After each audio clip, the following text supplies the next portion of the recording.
Alors vous êtes interprète et conférencier mais aussi responsable ci biir parti bi nga xamante ne mooy Pastef les Patriotes. Alors gannaaw bi ñu la dalalee ci suñu plateau comme ni ñu koy faral di defee rek dañ koy door rek li nga xamante ni mooy actualité fan yi dafa am benn actualité bu bees bu génn ñu ciy waxtaan bu baax muy li jëm ci l'affaire Lissa Faye Lissa Sène du moins donc actualité bi daanaka Lissa dafa génn këram il y a de cela 3 ans elle est portée disparue kenn xamul fu mu nekk donc tey ay mbokkam jug daal di ko xeexal gannaaw bi yëf yi demee ba ci kanamu yoon daal di lâché ki nga xamante ne mooy jëkkëram ki ñu doon inculpé ne wax ni moom mooy koo xamante ne moom mujjee gis Lissa ndax moo ko jëloon dëkk ba andi ko fii ci Dakaru donc Lissa daal di disparaître ci ay loxoom la disparaître procureur daal di jàpp ni ki amul ay éléments de preuve yi ko mën a permettre tey mu daan ki nga xamante ni mooy jëkkër ji bi nga xamante ni moom la ñuy tuumal ban jàngat nga am ci loolu laataa ñuy dugg ñuy gën a xuus ci. ok Marème maa ngi leen di nuyu bu baax di la sant di la gërëm ci invitation bi. di nuyu waa 221 ñëpp bon gis naa ne macha allah seen loko yi yanj na. macha allah waaw ginnaaw loolu dama xam naa da nga juum sànq nga woowee ma Fadel Barro. Fadel Touré voilà. mais garaawul loolu garaawul. Comme ñoo bokk Fadel bi. Bon par rapport li nga laaj je pense que c'est une situation très compliquée. te sama xel tey na si dès le début parce que lu tax kenn ku ci nekk si ñun ku sa soxna réer.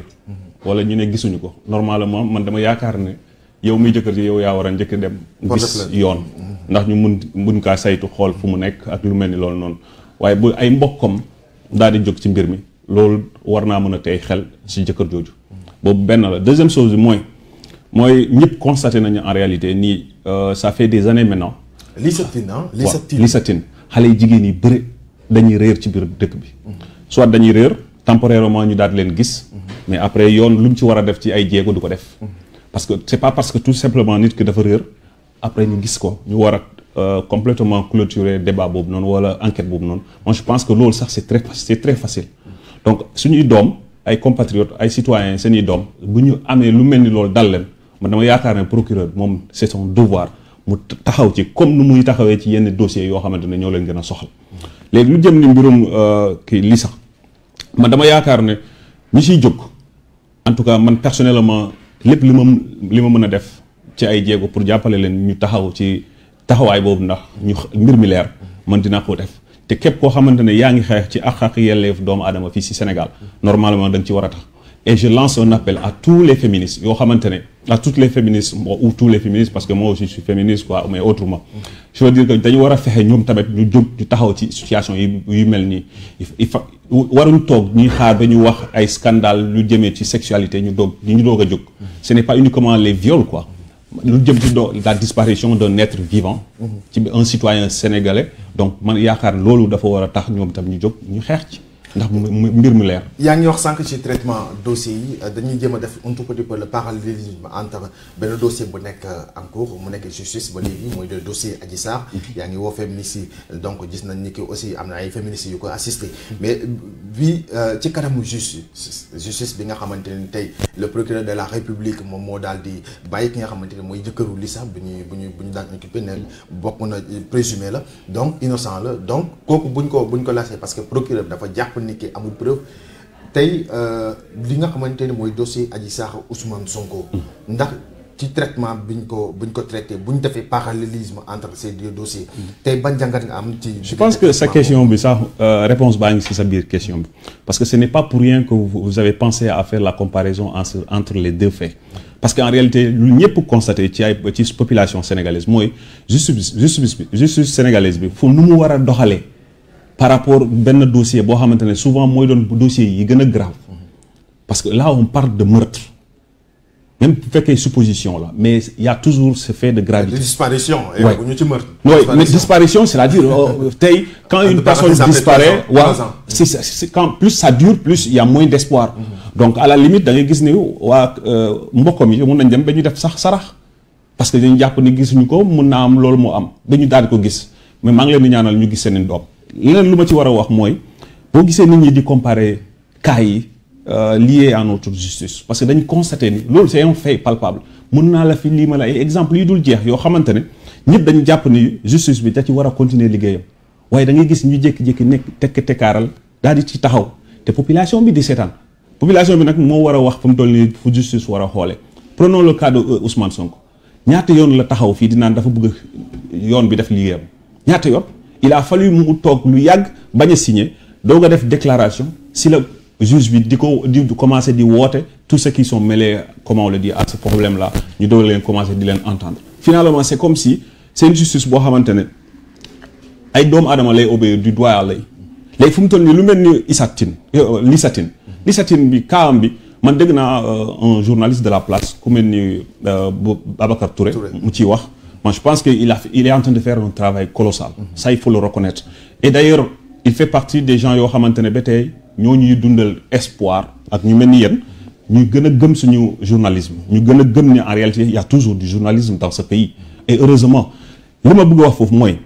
je sais qu'il a fait un travail considérable en tant que journaliste peut-être yow di nga xam lu tax ma ko loolu mais enquête bu mu ci def mooy ak interpellation yu mu nekk di def ci cabine yi su ko def loon mais justice bi du ko mës a saisir duñu mës a jógaat ci mbir bi nuñ ko classé c'est fini dañ koy fàtte et alors que loolu la disparition d'un être humain fii si suñu société dans une société civilisée ci état de droit man ma yaakaar ne warul doon chose banale parce que sinon day amaat wax ma ne jëkkër ji def na dara mais même bu ko def loon sax man dama yaakaar moom sax il devait se mettre aux côtés de la famille de la disparue pour ñu mën a xam au moins mbir mi fan la ci toll. fan la féete. gannaaw moom la ñu tuumaal yaa ngi wax sànq ci li nga xamante ni mooy dossier Ousmane Sonko juge bi commencé na woo ñi nga xamante ni mooy ñu sëkk mbir mi. ci biir woote bi dafa woo ki nga xamante ne mooy Ndeye Khady Ndiaye mu def confrontation ak Adji Raby Sarr waaye ci biir confrontation bi dañuy gis ne am na benn vidéo bu fuite. bi juge bi di waxtaan ak Ndeye Khady dafa mel ni dafa am koo xamante ni ci ñi nekk ci biir bureau bi. mu daal di filmer yëf yi ba daal di mu daal di génn tasaako ci réseaux sociaux yi alors tey Ndeye Khady dafa def plainte ci dossier bu ni mel wala boog ci ñi nga xamante ne ñoo filmer vidéo bi ak partagé ko ci réseaux sociaux yi ban jeexital la mën a am ci li nga xamante ne mooy procédure bi wala boog dañuy am beneen tournure ci dossier Adji Raby Sarr Ousmane Sonko. Marina gis nga dossier bi paregul ci ay révélation dossier bi dina jur yeneen dossier man maa la ko wax xam nga lu ko waral. d'ailleurs man yaakaar naa ne looloo tax sax mbir mi mënul gaawee noonu xam nga lu tax mënul gaaw. parce que même les protagonistes yoo xamante ne mën naa leen woowee sax les comploteurs ils ont peur pour leur peau en réalité finalement. ils se disent que fu mu toll nii mbir mi bu demee ba mu set ndax population bi moom ñëpp xam nañ ne Ousmane dafa set ci mbir mi. c'est un dossier qui accouche des dossiers. effectivement loolu mooy am parce que en réalité dañuy ragal fu mu toll nii tooñ nga nit ki mu subir. dañuy ragal fu mu toll nii ñu dem ba ci biir ñi nga tooñ noonu mu subir mu muñ ko dal il a perdu peut-être quelques plumes mais mu nar la poursuivre yow jusqu'à ce que peut-être que tu perds toutes tes plumes loolu lañ ragal en réalité c'est là où on se trouve à notre présentement cette situation dossier bi nii léegi revenons au fait lu mel ni le bureau du juge benn vidéo bu ñuy filmer or les journalistes n'ont pas vous n'avez même pas accès à ce bureau yéen yoon code moo leen jox loi moo leen jox constitution moo leen may ngeen war a mën a liggéey uti ay information ay images ay vidéos mais yéen dañu leen ko tere avec toute la légalité dans votre travail keneen am possibilité muy filmer ci biir comment on le dit dans le bureau du juge mais imaginez bu doon dafa doon filmer le juge en tant que tel au moment où mu ngi def liggéeyam vous imaginez la gravité de la chose mais kan moo ñemee def. Qu'est-ce qu'on nous dit qu'il y a pas d'autres vidéos yi nga xamante ne c'est très compromettant. effectivement c'est ce que je suis en train de suggérer loolu laay insinuer en réalité est-ce qu'il y a pas d'autres vidéos compromettantes yoo xamante ne peut-être même ça peut je sais pas quoi mën na andi ay tuuma ci procureur bi ci doxalinam on ne sait jamais donc voilà un élément boo xamante ne war na mën a tax juge bi moom en tant que tel mu xam ne il n'a pas affaire avec des gens honnête il n'a pas affaire avec des citoyens honnêtes il a affaire avec un avocat boo xamante ne luñ ko xamal lu yàlla xam daal doy na. ban avocat nga wax Maître El Hadji Diouf évidemment parce que l'autre avocat de Adji Raby Sarr personne n'en parle et moom mii sax du wax il parle très peu par rapport à li parce que tout simplement peut-être qu'il n'a pas trop confiance à sa cliente te bëggul yóbbaale image am te ternir ko mais ku mel ni Maître El Hadji Diouf moom ak Adji mais ana différence bi il y en a pas. xoolal invective yoo xamante ne yooyu la ñu rapporté ni c'est ce qu'il avait adressé au comment on le dit à la dame oui mais loolu kilifa warul mun a tenir discours yu mel ni yoon noonu avocat nga certes mais liggéey bu nekk am na foo xamante ne fa lay commencer am na fu muy yem voilà ce qui se passe malheureusement. Est-ce qu'elle n'est pas dans sa logique aussi de défense pour client moom mën a am dëgg aussi même bu amul dëgg yi tamit li nga xamante ne mooy. waaw mais sant yàlla heureusement lay fi mu toll nii comme il a changé de discours tout au début lu mu doon wax mooy il y avait viol donc il y avait vraiment crime parce que le viol est un crime au Sénégal donc il y avait un crime loolu la wax mais du crime. ba mu yëg finalement nee na moom non seulement waxu ko or nous avons les vidéos mais deuxième bi mooy nee na moom tuumalul kenn viol waaw parce que tuuma moom mu wax gravité am par rapport suñu diine yi ma ne leen tant mieux puisque moom moo nekk avocat finalement il est en train de se juger lui-même sant yàlla. Parlons un tout petit peu de politique ñu ngi jëm ci ay élections législatives. Parti démocratique sénégalais PDS mu ngi samp li nga xamante ne mooy directoire de campagne. Donc ci directoire de campagne bi gis nañ fa ñaari nit ñi nga xamante ni peut-être ñetti nit ñi nga xamante ni ñoo war a continuer liggéey bi mais tey bu fekkente ni PDS dafa dem ay élections législatives locales du moins avec la coalition wàllu mu am score bi ñu am est-ce que tey am nga yaakaar ci PDS mu am benn rebondissement wala boog benn PDS boo xamante ni dañuy wax ne kii dafa am un grand bond en avant du Parti démocratique sénégalais pour avoir la majorité au niveau de l'Assemblée nationale ou yéen vous prônez pour une grande majorité boo xamante ni ça sera formé autour d'une grande coalition de l'opposition. Vous savez man li ma gëm mooy Yewwi Askan Wi que ça soit Yewwi Askan Wi ou PASTEF ñun kese mënuñ gagner présidentielle. Donc Sénégal fii pour nga gagner présidentielle il faut nga am une large coalition. loolu moom ñëpp a ko nangu. parce que man je vais pas du ma dugg ci loo xamante ne wóoruma quoi mais lu ma leer mooy loolu. benn deuxième chose mooy le PDS c'est vrai ñoom peut-être dañu am seen stratégie bopp njëkkante ñu daal di xam fan mooy c'est-à-dire mettre en place comme li nga wax seen directoire bi. mais il y a autre chose beaucoup plus importante que ça je pense. tête de liste bi kan mooy seen tête de liste. Est-ce que c'est Karim? Est-ce que c'est Doudou Wade? Kenn xamul fu mu toll nii donc c'est un parti boo xamante ne respectable man nangu naa ne c'est un parti très respectable mais jamono jii may wax ak yow nii. qui a fait ses preuves. oui mais tey fu mu toll nii grâce à Abdoulaye Wade ça il faut le reconnaître aussi. qui est quand même vivant jusqu'à présent. il est vivant mais est-ce que c'est lui qui prend les décisions à la tête. Malheureusement je ne suis pas sûr que c'est celui qui prend les décisions présentement ndax xam naa ay nit ñu fa nekk. man mii su ma la waxee sax xawoon naa jege trop PDS même si j'ai jamais eu cette carte parce que ñun dañoo suñu génération ñëpp a bëggoon Ablaye Wade naw ko mais xam naa ne la plupart des décisions sont prises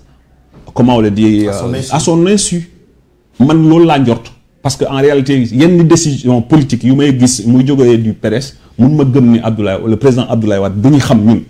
am wax na ci xalaatam. non incertitude nga ci am wala bokk da nga ci am loo xamante ni dafa leer da ngay douter ci décision yi nga xamante ni ñooy génne ci biir parti bi ay communiqués yi ñu mel. waaw yaakaaru ko ci Abdoulaye Wade. exactement yaakaaruma ko Abdoulaye Wade. yaakaaruma ni day jóge ci Abdoulaye Wade ça c'est un deuxième chose mooy ce parti est en train de s'effriter ñëpp xam nañ ko. élection représentativité yu am yëpp en dehors des présidentielles depuis locales yi passé avant 2019 ak locales yi di ñëw à chaque fois PDS ñu ngi constaté ñoom sax. gis nañu ñu ngi dégringoler c'est-à-dire dañuy perdre nombre de mairies dañuy perdre ay nombre de conseillers municipaux yi ñu ngi seen députés yaa ngi wàññeeku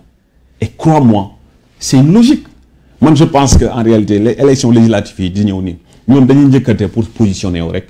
pour engranger peut-être sama gis-gis mooy engranger le max possible de mouvements et partis politiques yu ñu war a ñëw ci ñoom et à la fin peut-être essayer de négocier avec l'une des plus grandes coalitions. et maa ngi ñaan yàlla mu doon Yewwi Askan Wi parce que en réalité moi je pense que c'est la seule coalition boo xamante ne qui peut faire face à Macky Sall. Yewwi Askan Wi moom nga jàpp ne kii mooy coalition. bu gën a ngan bu gën a rëy bu gën a taxaw pour faire face au président Macky Sall. parce que dafa am benn débat boo xamante ni mi ngi commencé juddu. pourquoi Yewwi Askan Wi mu bëgg nit ñi ñëw adhérer ci seen coalition te ñoom duñu bàyyi seen coalition. ñëpp ku nekk bàyyi sa tour ñu jéem a créer beneen coalition bu bees boo xamante ni opposition ñëpp a koy sëkk au lieu que nit ñi bàyyi seen coalition ñëw ci seen coalition yéen foo lañ ko teg tamit loolu c'est facile ma wax la lu tax après le parti au pouvoir on est la coalition au pouvoir kan moo ñëw en deuxième position aux élections locales ah non mais élection locale kese. non waaw mais bu ko xeeb on est face à un régime boo xamante ne sàcc élection rek la mën. première élection. sàcc élection rek la mën. Macky Sall sàcc élection rek la mën. d'ailleurs sax il a même démarré je sais que peut-être on arrivera à cette étape mais moom commencé na sàcc élection donc avec. ban élection. buy passé local. bu baax sax combien de listes de la coalition Yewwi Askan Wi ont été rejetées par des raisons yoo xamante ni kenn mënu la ko statuer. non les raisons yi tamit joxe nañ ko. non mais ces raisons ñoom c'était pas valable. teguwul fenn ñoom xam nañ ko ils le savent te am na lu ñuy waaj a préparer ñun on sait très bien que même le problème en Casamance là ce n'est pas fortuit ce n'est pas fortuit. Quel problème. Je parle du conflit Casamance. Actuellement non ce n'est pas fortuit. Deuxième chose bi mooy l'aéroport de Ziguinchor sa fermeture n'est pas fortuite. Quel est le rapport entre ce qui se passe en Casamance et la fermeture de l'aéroport parce que les questions soulevées effectivement vous savez comme xam nga sàcc élection c'est souvent ñu bëri ñu comprendre lu xew dañu yaakaar ne sàcc élection mooy le jour du vote ngoon si ñu compter ñu sàcc wala ñu def achat de conscience non le vote d'élection day commencer depuis procédure c'est une procédure et elle est tellement fragile que ñu bëri bi ñu comprendre en réalité d'abord c'est l'interdiction le fait que ñu def par décision dictatoriale ñu ne les primo-votants duñu voter sàcc élection fa la commencer. Deuxième chose mooy la programmation de la campagne des examens du bac du BFM et du CFE surtout je pense bac et BFM durant la campagne des élections. Pourquoi? L'enseignant ne peut pas aller voter. L'élève qui vient d'avoir ses 18 ans qui doit pouvoir voter ne va pas voter. En réalité, voilà les méthodes du président Macky Sall pour voler les élections à venir. Mais heureusement, nous avons confiance en la population parce que ce peuple-là est souverain et très mature. En réalité, c'est là où il se trompe en réalité. Mais quand même, si c'est le cas, est-ce que les professeurs n'ont déserté salle de classe pour voter? Je ne sais pas comment ça va se passer, mais si j'étais à leur place, parce qu'en réalité, toutes les révolutions en réalité ont démarré dans les universités et dans les écoles. Quand je parle d'école, c'est en réalité les enseignants. Gis nga jàngalekat yi jamono ji la Sénégal jàngalekat moo njëkkee wàccee valeur am moo njëkkee wàcc àndam moo tax nit ñi di leen xeeb ba président de la République wala gouvernement di leen tuutal mais jàngalekat yi mais xoolal le transport la grève des transporteurs taximan yi du ñu grève woon Dakar fii nii regardez comment ils ont paralysé le système. D'accord. tey enseignants yi jamono ji nii ñoom ñoo war a mën a bu président commencé wàcc yoon ñoom ñoo ko waroon teg ci yoon. C'est ce que vous attendez de... Effectivement parce que ñoom ñoo c'est la frange de la population la plus instruite. ñoom ñoo ci fonction publique ñoo fa ëpp. donc ñooñu seen doole kenn mënu ko naatable. mais problème bi mooy jamono ji nii au lieu ñu doxal seen ñu réclamer seen àq ak yelleef défendre les intérêts aux populations bi malheureusement ce n'est pas le cas parce que ils ont réussi à les diviser. mais je rêve le jour où ñu mën a doon benn daal jàmmarloo ak président de la République ndax mu respecté leen ndax seen droit vote seen droit la xale yi di def terminal 18 ans la ñu am nañ droit voter mais lu tax ñu leen war a wala lu tax ñu war leen samp benn place campagne bi fekk leen foofu noonu te ñëpp xam nañ ne écrit ak oral balaa muy jot ci bac day fekk. mais Fadel tamit terewuñu leen. élection yi jot na terewuñu leen ñu dem voter am nañu. waaw mais mënuñu campagne élève buy def terminal mënul campagne. mais un élève boo xamante ne lu tax ñu leen dimbale ci li nga xamante ne. non mais à 18 ans boo xamante ne il prépare son avenir. mais à 18 ans à 18 ans. il a un bac à faire. tu sais pourquoi la loi les autorise à voter à partir de 18 ans. parce que loi bi dafa jàpp ni à partir de 18 ans am nañ faculté bu leen di permettre ñu mën a def le diagnostic de des problèmes de la cité pour ñu mën a xam fan la ñuy taxawee ak fan la ñu dul taxaw ils sont capables de faire le discernement ñu xam kan la ñu war a voter ak kan la ñu war a dañoo war a engager pleinement c'est l'âge de la maturité en réalité. D'accord. Vous êtes dans le parti PASTEF. fa nga bokk PASTEF les patriotes ngeen am Ousmane Sonko comme leader. tey ngeen bokk ci benn coalition bu ñuy woowee Yewwi Askan Wi yaa ngi koy wax sànq ngeen war a dem ay élections mais tamit ngeen di woo yeneen coalition pour ñu rejoindre leen juste seen position bi ngeen amoon ci élection locale yi peut-être moo leen permettre ngeen woote leadership boobu noonu ngeen koy incarner ba di woo ñeneen coalition yi ñu rejoindre la mais ci biir coalition Yewwi Askan Wi dafa am ay partis yi fa ne effectivement ci biir parti yooyu noonu Pastef les patriotes bi nga xamante ne Ousmane Sonko moom la jiite si ngeen bokk mais tey dañuy gis ne que plus ñuy dem parti Pastef dafa mel ni tour bi ak li nga xamante ni mooy dayo bi mi ngi gën a wàññeeku mais coalition Yewwi Askan Wi la ñuy gën a wax donc parti bi nga xamante ne moom moo dugg biir coalition bi duñ ko tudd noonu aujourd'hui vous pensez pas que da ngeen da nga fa am loo xamante ni da ngeen ko teg muy parti Pastef bu war a dem en voie de disparition wala mu nekk en voie de disparition parce qu'on n'en parle plus on parle de Yewwi Askan Wi d'ailleurs pour leen nekki da ngeen def choix bon mauvais choix par rapport à ça bon vous savez dans toute coalition pour choisir Yewwi Askan Wi waaw dans toute coalition je pense que il faut que mu am ay risques les risques de visibilité loolu je n'en disconviens pas cependant man j'ai totalement confiance au parti le Pastef les patriotes pourquoi parce que voilà Fadel on en assiste ak parti APR président Macky Sall boo ko ne sa parti structuré wul dafay mer waaw donc on participe dañuy gis ni ki dafa am benn kii boo xamante ne daf koy créer au sein du parti dans l'organisation oui mais ce serait une grosse erreur de comparer le Pastef à l'APR. Mais l'APR xaaral ma wax la lu tax d'abord APR du parti c'est une alliance du parti loolu la ñu bëri xamuñ ça c'est un deuxième chose mooy ñun suñu mode de fonctionnement ak bureau bi démocratie bu ci nekk ak boroom xam-xam yi ci nekk ak liberté d'opinion lu mu fa nekkul APR ku ci ëppalee alal yow yaay dogal ça c'est un wala ku gën a jege président de la République tey par exemple ma jox la exemple bu yomb APR ginnaaw Macky Sall Farba Ngom la y a pas personne amul keneen moom mooy deuxième personnalité APR parce que sinon non c'est vrai parce que ñoom xam nañu bu baax li may wax te ñu bëri xam nañ ko léegi leneen lu ma bëgg wax mooy Pastef mu ngi ci biir Yewwi Askan Wi pleinement et sans arrière-pensée parce que on est avec des gens yoo xam ne ay suñuy nawle lañ comme ku mel ni le président Khalifa Ababacar Sall ku baax ku am kilifteef ba pare il est très responsable léegi ñun je pense qu'on n'a pas un risque à encourir parce que lu tax ñun ñoo mûrir idée bi ni dañoo bëgg a dem coalition parce que nous sommes convaincus que à travers une coalition on pourra faire face certes Pastef kese lu mu jot a engranger ndax Pastef kese moo yóbbu président Ousmane bon avec quelques partis c'est vrai le président Ousmane Sonko à l'Assemblée nationale même si dañuy tooñee ñu naan plus fort reste n'empêche mais il a été je pense que bu fekkee dañu war a joxe prix le député de l'année ou bien le député de la législature Ousmane Sonko lañ koy jox ndax à lui seul il tenait tête à toute la majorité jusqu'à ce que ça day commencer ñun on a préféré que mu bàyyil leen ko parce que moom il n'est pas parti à l'Assemblée nationale pour parler autre chose que du budget te loolu moom dakaa mokkal macha allah deuxième chose bi mooy Pastef dafa am benn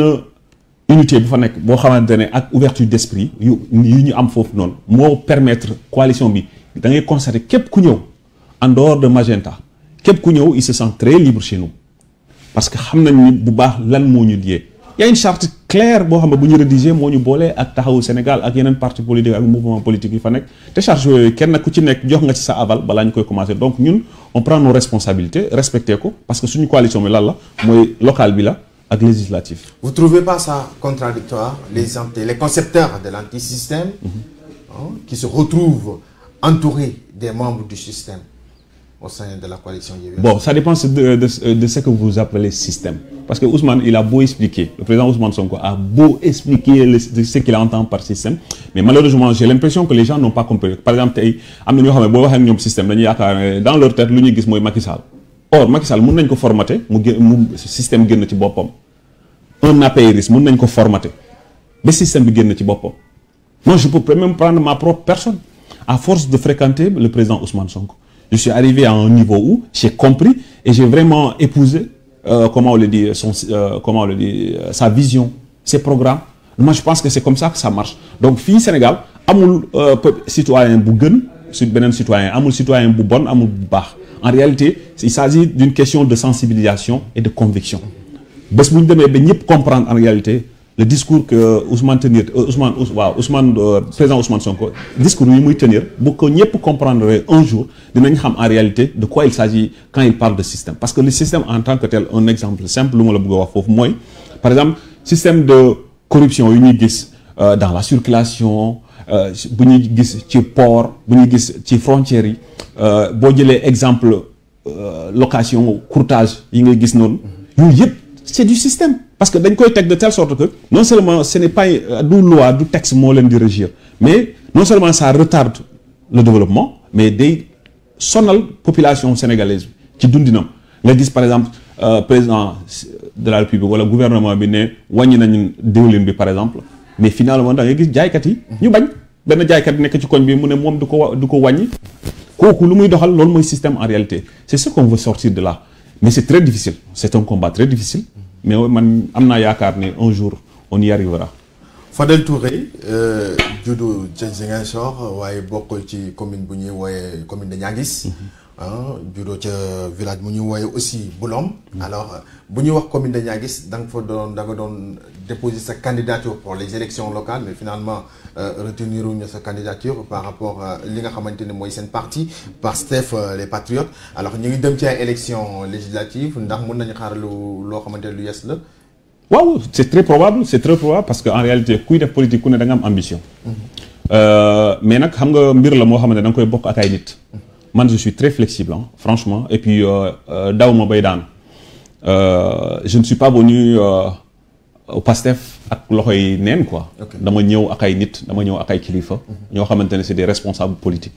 donc lépp lu may jël comme décision la plupart du temps damay toog waxtaan ak ñoom. quand on a le temps après mu ngi doog a jël ay décisions.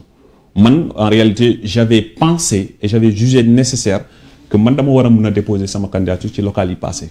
parce que dama xool profil ñu fa déposer ma jàpp ni war naa mën a def ni ñoom xeebuma leen sama gis-gis laa waxoon rek léegi bu ma déposer sama candidature à la candidature finalement ñu parti bi xool profil yi je dirais même le président moom mi moo xool profil yi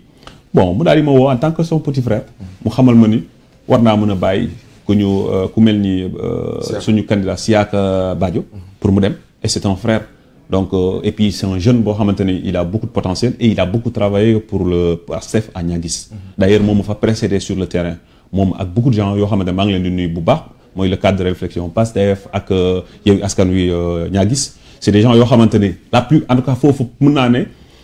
voilà une commune boo xamante ne presque l'ensemble des membres sont des jeunes donc xam nga loolu potentiel la boo xamante ne pour dans l'avenir lu muy jur foofu noonu macha allah quoi ce serait une base très solide et je les encourage pour ce travail bu ñu nekk def nii man ma dellu ginnaaw ma daal di bàyyi sama frère bu dem mais malheureusement on n'a pas gagné mais on a appris des leçons donc la prochaine fois ce serait le bon. quant aux élections à venir maa ngi déglu suñu parti bi le moment venu dinaa wone sama position ndax candidat la wala duma candidat par rapport aux investitures quoi. dama lay cokaas tuuti par rapport à li nga xamante ni mooy le débat du jour de Actu 221 on pose un débat de poser la question à savoir le PDS travaillerait-il pour le président Macky Sall? Je vous dirais oui parce que moi je ne reconnais plus ce PDS bu ma xamoon du bii déggoo ma ne la ma ne ñun on était wadiste quand on était à la fac. D'accord. On n'était pas très politique jëluñu benn carte parti politique. Mais ñu fonkoon Ablaye Wade la parce que on a vu ses réalisations dans ce pays là mais après Ablaye Wade moom gisaguma kenn leadership moom en réalité gisuma kenn. Merci beaucoup waaw merci. Fadel Touré di la gërëm di la sant bu baax ñu bàyyi la nga tàggatoo ñi nga xamante ne ñooy suñu internaute. waaw maa ngi nuyu seen internautes yi bu baax te gis naa ne c'est vraiment c'est une télévision très bien suivie. lu mel ni lii nii dafa war a gën a yokk et puis je lance un appel à l'État au ministère de la culture et de la communication ministère chargé du numérique et autres man je pense que voilà initiative yu mel ni yii nii la ñu war a njëm parce que vous participez à la démocratisation de l'espace politique du Sénégal donc lépp lu ngeen soxla ci ay jumtukaay lépp li ngeen soxla ci formation ci suivi dañ leen ci war a jàppale mais malheureusement on est avec un régime politique boo xamante ne lu waay xam rek des na mais quand même je sais que l'avenir nous sourira bientôt inchallah le président Ousmane Sonko sera président de la République du Sénégal et que entreprise yu mel ni nii dinañ gën a am doole voilà loolu laa amoon pour wax di leen sant di leen gërëm di nuyu sa téléspectateurs yi bu baax waaw. di la gërëm bu baax Fadel Touré mu doon interprète de conférence mais aussi responsable fële ca parti PASTEF les Patriotes. Merci beaucoup pour les compliments ak plaidoirie bi espérons aussi que nguur gi mu gën a jàppale le monde de la presse may leen doole bi nga xamante ne da leen di permettre ñu mën a def seen liggéey convenablement comme ni ñu ko bëggee alors pour tout simplement la vérité rien que la vérité et l'information mi nga xamante ne moom la ñuy mettre ci table bi jox ko askan bi mu daal di ko consommer alors di ko gërëm bu baax a baax di ko sant di leen jox dig dajeek yi ñu safu di ñu seetaan ci seen émission Info Chrono jox leen dig dajeek lundi incha allah ci seen beneen numéro